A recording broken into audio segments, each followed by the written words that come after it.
Bonjour et bienvenue dans cette deuxième vidéo sur l'arbitrage. Si vous n'avez pas vu la première partie, elle est dans le i en haut à droite et dans la description. Et cette fois, on passe à la pratique. Tu vois, j'écoute. Ah mais, j'en doutais pas. Bon, comme le sujet est dense, on va attaquer directement. Est-ce que tu peux me rappeler au moins un des rôles de l'arbitre? Et tu ne me ressors pas ton en garde pré-aller. Oui, alors, il y avait une histoire de matériel. Il contrôle le matériel? Exactement, on va commencer par là. Alors là, je sais. Le poids, la pige. Et la tenue? Quoi, la tenue? Ça se contrôle? Bien sûr, on reprend. On ne va pas parler du contrôle du matériel de piste, on en a un peu parlé dans la première vidéo, et pour le reste, rien ne vaut la vraie pratique. Quand les tireurs arrivent, il faut avant tout contrôler les tenues, qu'elles sont bien aux normes, que chaque tireur a une sous-cuirasse, que les filles ont un bustier, on vérifie les cuirasses électriques et les fils de masque selon l'arme. Alors, doucement, ça fait beaucoup d'informations d'un coup. On contrôle ça à chaque match? En tableau, oui. En poule, on contrôle une fois, c'est suffisant. Dans les rencontres par équipe, on contrôle chaque tireur une fois. D'accord, et tu as parlé des normes. Une tenue d'escrime, c'est une tenue d'escrime, non? Encore faut-il que ce soit une vraie tenue d'escrime. Pour le savoir, il faut chercher les labels de garantie. Par exemple, il existe deux normes pour la veste et le pantalon, 350 N et 800 N. En France, au moment où on crée cette vidéo, la tenue 350 N est suffisante pour toutes les compétitions. Mais en compétition internationale, c'est 800 N obligatoire. Pour la sous-cuirasse, la norme dépend de la catégorie, et le bustier est obligatoire chez les filles à partir d'un certain âge. Mais comment on retient tout ça?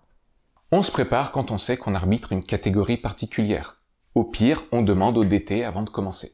Le DT, mais qu'est-ce que c'est que ça? Le directeur technique. On l'a trop rapidement évoqué dans la première vidéo, c'est l'entité qui organise la compétition du point de vue technique. Les tirages au sort des poules, l'affectation des arbitres aux poules et aux matchs, etc. Les tireurs peuvent y avoir recours en cas de désaccord avec l'arbitre. Oh, quel genre de désaccord? Par exemple, l'arbitre qui se trompe de carton ou qui n'en donne pas à une faute qui en mérite un. En gros, le DT, c'est le patron des arbitres. C'est ça. Bon, on a un peu digressé, je te propose de revenir où on en était. On vient de faire le contrôle des tenues. Ah oui, et après, on contrôle les armes à chaque assaut. Et là, je sais, le poids et la pige. Le poids pour vérifier que l'arme allume bien avec la bonne pression, et la pige pour vérifier que la tête de pointe parcourt la bonne distance avant d'allumer. À toutes les armes? C'est vrai qu'au sabre, il n'y a pas de tête de pointe.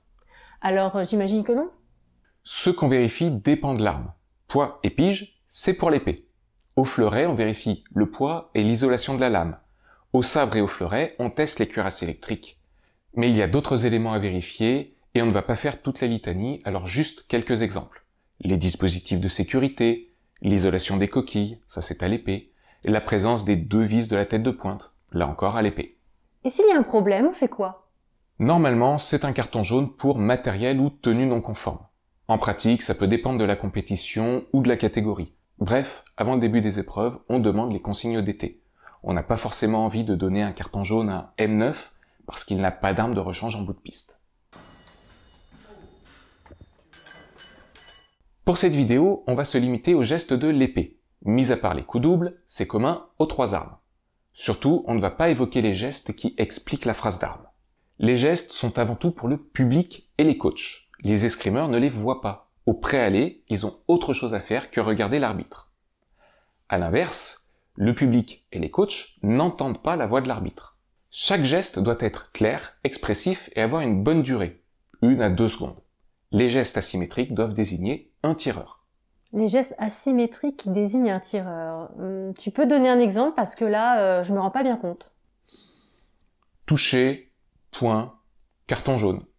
Ah oui, asymétrique, d'accord. Alors que en garde, par exemple, c'est symétrique. On s'adresse aux deux tireurs. Les gestes, ça change pas trop. Tu peux nous en faire quelques-uns?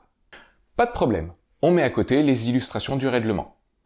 En garde, prêt, aller, toucher, point, attention, on individualise bien les gestes, touche technique, pointe en ligne, halte, et on n'oublie pas que quand il y a une touche, on ne lève pas la main pour dire halte. Vraiment? Mais pourquoi? À ton avis, n'oublie pas à qui s'adressent les gestes. Ah oui, Les gestes sont pour le public et les coachs. Donc si on lève la main pour dire halte, on attire leur attention, alors que quand il y a une touche, l'appareil s'allume, donc on sait déjà que l'assaut est interrompu. Exactement. Et à la fin, on annonce le vainqueur.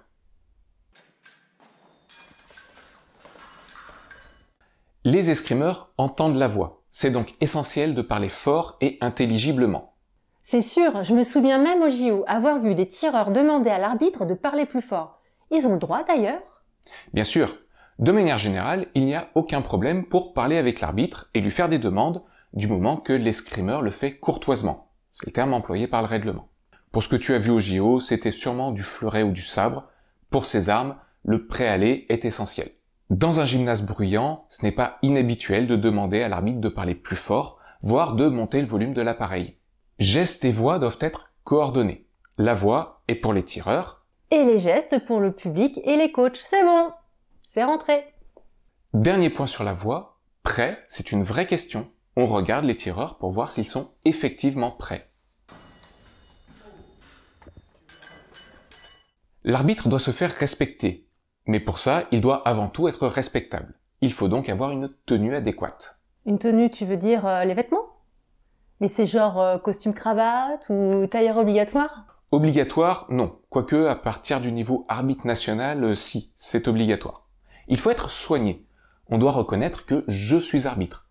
Certains CDE fournissent un t-shirt d'arbitre. Voici celui offert par le CDE 92. Ah oui, alors le t-shirt, un pantalon bien, genre j'évite de mettre un jean déchiré, et je suis bon. Voilà, tu as tout compris. Si tu veux mettre un blazer, libre à toi, mais évite le survêtement parce qu'on ne pourra pas te distinguer des tireurs ou des maîtres d'armes. Ok, c'est clair. Tu disais qu'il faut être respectable. J'imagine que tu voulais aussi parler du comportement. Exactement. L'arbitre doit rester contenu, pondéré, sérieux et impliqué. Quelques idées de ce qu'il ne faut pas faire. Discuter avec l'arbitre de la piste à côté pendant la pause ou entre les assauts. On ne téléphone pas entre les matchs. Mais si j'ai besoin de téléphoner, on ne sait jamais, ça peut arriver. Imagine que tu es au travail, ou en classe pour les plus jeunes. Est-ce que tu vas interrompre une réunion ou un cours pour aller téléphoner? Ah bah non, mon boss, il sera pas d'accord. Ah mais je vois, évidemment, je ne vais pas partir en plein match, mais entre deux matchs, si j'ai le temps, genre, pas si je dois enchaîner 2 quarts de finale. Je peux téléphoner, mais je vais m'isoler, dehors par exemple, ou dans une salle qui ne reçoit pas de compétition. Parfait, tu as le bon état d'esprit. L'arbitre reste disponible pour ses tireurs, pour le DT et pour le public. Tu es au travail, ça ne veut pas dire que tu ne peux pas faire de pause, mais ce ne doit être qu'une pause. Tout à l'heure, tu disais contenu, pondéré, sérieux et impliqué, je crois. Sérieux et impliqué, je vois, c'est ce qu'on vient de dire. Et contenu et pondéré, tu peux préciser? C'est simple. Pour être respecté, il faut commencer par respecter les autres. Et donc, pour ne donner qu'un exemple, on ne s'énerve pas. Avec une bonne attitude, on va mettre les escrimeurs en confiance, ce qui facilite leur assaut.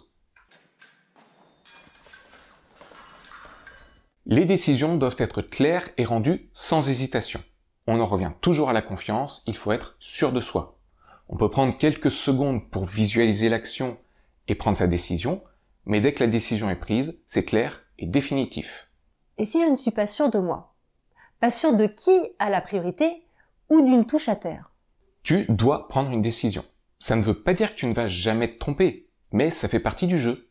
Et si les tireurs ne sont pas d'accord avec toi, mais qu'ils sont d'accord entre eux, il faut changer ta décision dans le sens des deux tireurs.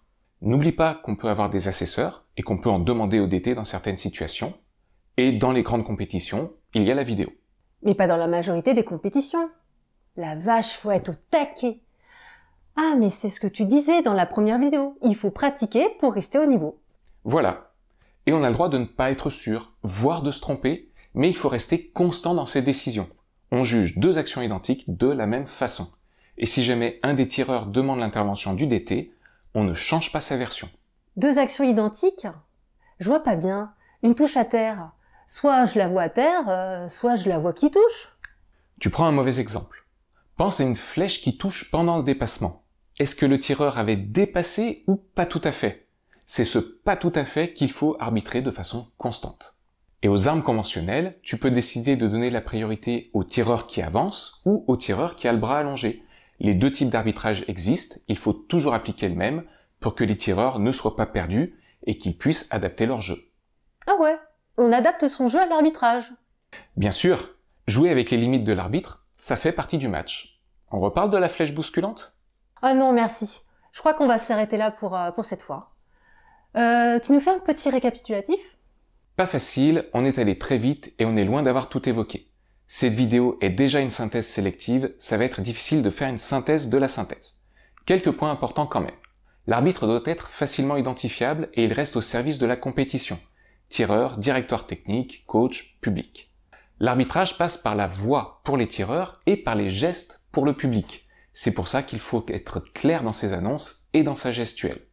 Pour rester au niveau, il faut pratiquer en club, et pas seulement diriger la rencontre, mais aussi faire la vérification du matériel. Il y a beaucoup à penser, faites-vous une checklist de tout ce qu'il faut vérifier, apprenez-la par cœur, et testez-vous avec vos amis en club. Et ben voilà, tu y es arrivé. On se retrouve très vite pour la prochaine vidéo, qui portera Sur les sanctions. Ah oui, toute une vidéo là-dessus, ça va être coton. Ne t'inquiète pas, ce ne sera pas aussi dense que cette vidéo-ci. À très vite!